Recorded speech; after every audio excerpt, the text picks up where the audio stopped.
What is going on, YouTube? Welcome back to Fireside Rangers. I'm your host, Eric Wilson. Today, joined by my co-host, Colin L. Caves. Today's a quick one. I'm a little busy. Sorry about that, guys, if you're looking for some longer content. But we got some things to talk about. We were originally supposed to be talking about Chris Kreider making his return to New York for the first time since his trade. But then, life got in the way. Something came up. So he's already been to New York. He already handled business against the Rangers. So we're going to be reviewing that little business trip that Kreider had going on there. So rather than saying our expectations, which probably would have been wrong, we can talk about the reality of what actually happened in Chris Kreider's return to New York. So we're going to get right on into that. But before we do, make sure you guys like, subscribe, ring that bell so you don't miss notification. Be sure to follow us on all of our social media platforms at Fireside Rangers. And be sure to leave your thoughts down in the comment section below. I mixed up the order there. I'm sorry, my brain is like, I got to go quick. So my brain ain't braining. But Colin, how you doing today, my friend? And what were your thoughts on last night's game against the Ducks? I'm good. It was an emotional one last night, one I was looking forward to, one I considered going to in person. Um, Unfortunately, I did not have the time to get there, but We're busy. yeah, it was definitely a tearjerker. The game itself was quite disappointing, but having Truba and Kreider back in the building, it was definitely like you could tell it was weird. It was a weird phenomenon for I'm sure a lot of fans seeing Kreider play. Kreider himself said it was weird, and it took him a couple of shifts to realize that the guys in blue weren't on his team, and all the statements and stuff that he was making prior that it's the fans that make the building special, and that MSG is just a building. It's really the fans that are the driving force behind why people want to play there. I don't know. It just tugs at the old heartstrings. I will say, the tribute, it was a nice tribute. They let Kreider do his little lap around the ice. You see all the funny clips too of Kreider. I'm not sure if it was real or if it was just like a joke. But when he got like lost in the tunnels and he was trying to find his way out onto the Oh, I MS did see that. through the away tunnel, he's like, "This doesn't feel right." I was like, "Where's the door?" Whether it's real or not, I just saw like a brief clip of it earlier today. I didn't watch the whole thing, so I'm sure if you've seen the whole thing, you'd know if it was just like a meme or not. But that was funny. As the whole night was a big deal. I love the ovation he got. Nothing but love from the Rangers fans. And Kreider, he wasn't the only Ranger making his return to New York last night.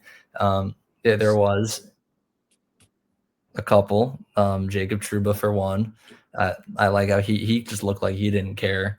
Kreider got his ovation. He took a lap around the ice, was waving to the fans. Trouba was just like, and then sat back down, straight face. Which, you know what? That's all he gets. That's all I want from him. I don't care. He said some nice things about the Rangers and his time here, and I know it didn't end or really go how anybody had hoped it would when we signed him to that 8x8 or whatever it was. But I definitely he's playing very well at he's playing at a high level for the Ducks. He had an I assist last refuse night. to believe it. I refuse to believe that. He was like he was the only former Ranger last night who got a point because Frank Petrano was held off the score sheet. Ryan Strome, your favorite ex-Ranger, Whoa, he whoa, was whoa, whoa, whoa. I don't even know if he played last night. If he did, he got no shots. He did. He did play because he was in the penalty box once or twice. Bro was just running cardio out there.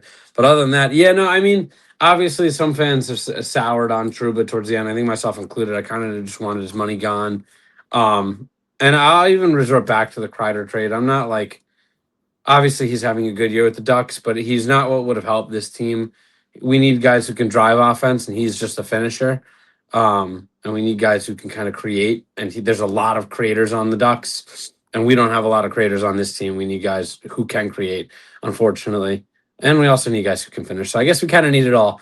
But I don't think he would have done well on this team anyway, and I think he needed that change of pace. And I'm happy to see, him thriving in a new scenario. He's got some friends over there. Chris Kreider's like one of my favorite Rangers. We talk about this quite frequently. I have his signed jersey out in my den. He's an all-time Ranger. I think his number belongs in the rafters. So you knew it was going to be emotional, him coming back, and you're going to get a mixed reception of signs that say you never should have left, and it wasn't. We still want you here, and fans who are just paying their respects and understand that it is a business.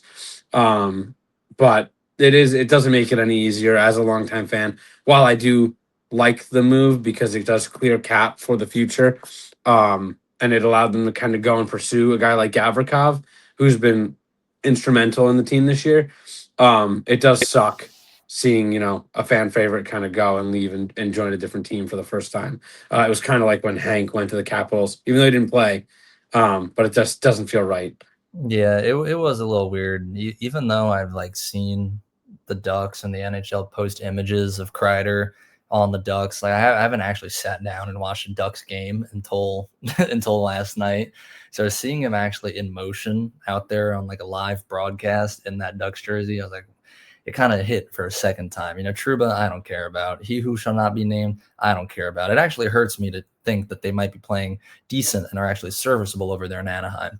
Kreider, as terrible as it is, I am happy for him, and I do wish him the best. If he who shall not be named wasn't on the Ducks, I'd probably be rooting for them in the playoffs if the Rangers weren't in it. But unfortunately, there's someone who wears number 16 on that Ducks team that I can't really possibly ever root for. So I hope Kreider plays well. But as for the Ducks, I don't really know if I can say all that. Also, shout out Mika Zibanejad, got himself scratched from the game because he was late for a team meeting. That he probably did that on purpose. He just didn't want to play against Kreider, that little baby that Zibanejad is. He's been good this year. You watch yourself, but yeah, No, no, weird scenario. I'm not talking about his play. I'm just saying he's a little baby. Weird scenario that he missed a meeting and was scratched in the game. It's tough losing probably one of your better players this season on a silly thing like that. Definitely hurts the team. So I think it's a message that Sullivan had to send, and hopefully he got his point across, and nobody else makes a similar mistake. But I mean, I think we've said enough about Kreider and Trouba. I do want to cover the game a little bit itself. I know, you got to go quick, so I'll try to run through it here. The game itself was it. It wasn't as bad as it seems, but it was at the same time. The Rangers had 29 shots. The Ducks had 25. Or at least this is what Val kept saying, I believe.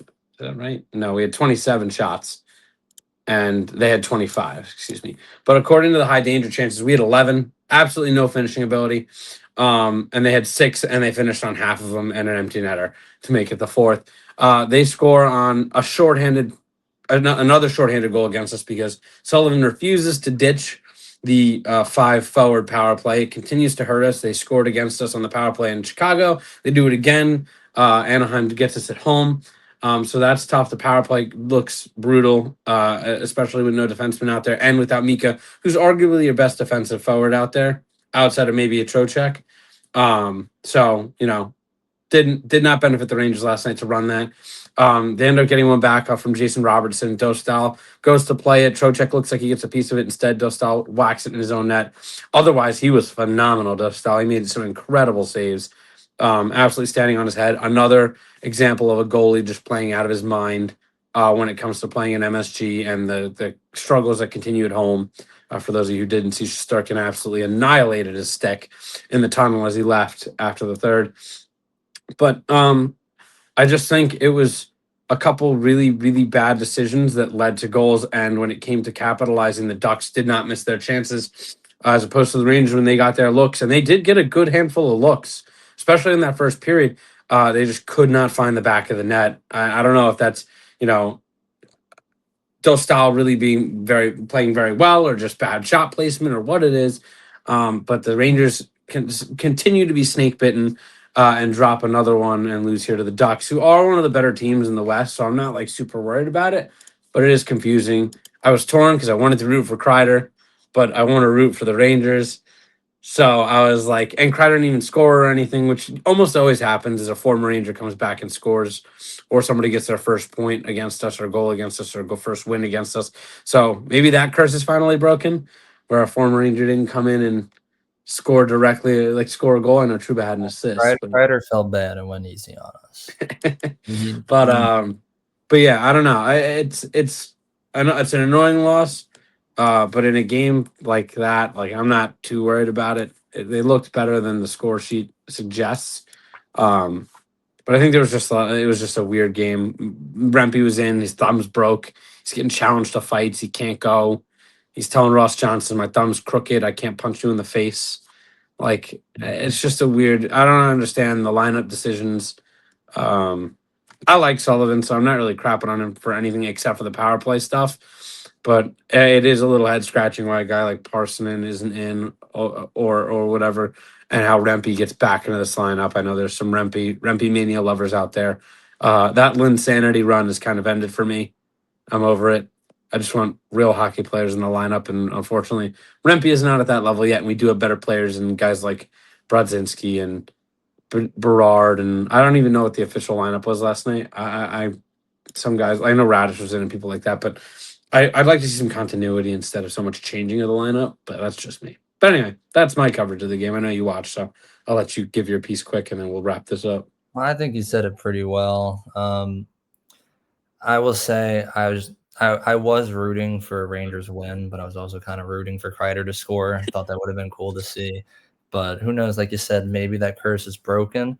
All I know is for certain is that the 2025 New York Rangers did lose to the 2022 New York Rangers. So there's that. But yeah, I think my thoughts on the game you pretty much covered pretty well. So I'll go ahead and wrap this one up.